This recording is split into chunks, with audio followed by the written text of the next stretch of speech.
গোলামির দিন শেষ।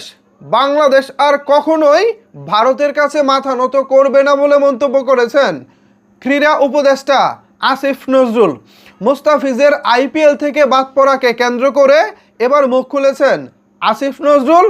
ভারতের করেছেন কড়া সমালোচনা, পাশাপাশি কি কি পদক্ষেপ নিতে যাচ্ছেন তিনি, বিস্তারিত আলোচনা করব আজকের এই ভিডিওতে। আপনাদের সাথে রয়েছি আমি ওয়াসিম। ভিউয়ার্স, আইপিএল, বাংলাদেশ, মুস্তাফিজুর রহমান, এই তিনে মিলেমিশে একাকার। তীব্র আলোচনা সমালোচনা চলছে সোশ্যাল মিডিয়া জুড়ে।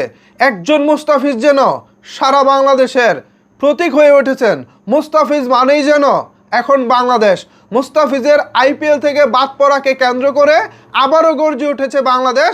বাদ যাননি ক্রীড়া উপদেষ্টা আসিফ নজরুল।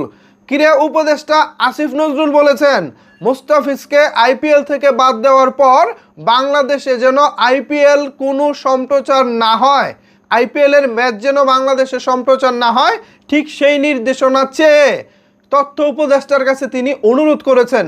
পাশাপাশি বাংলাদেশ ক্রিকেট দল যেন আগামী বিশ্বকাপ খেলতে ভারতে না যায় সে বিষয়েও তিনি বাংলাদেশ ক্রিকেট বোর্ডকে নির্দেশনা দিয়েছেন।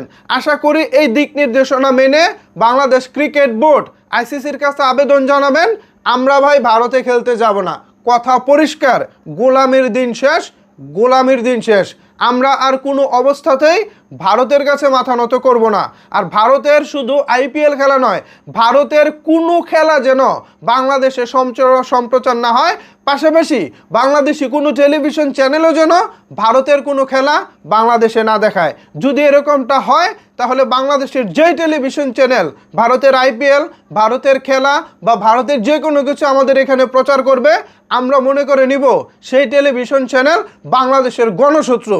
আমরা সেই টেলিভিশন চ্যানেলকে প্রতিহত করব, বয়কট করব।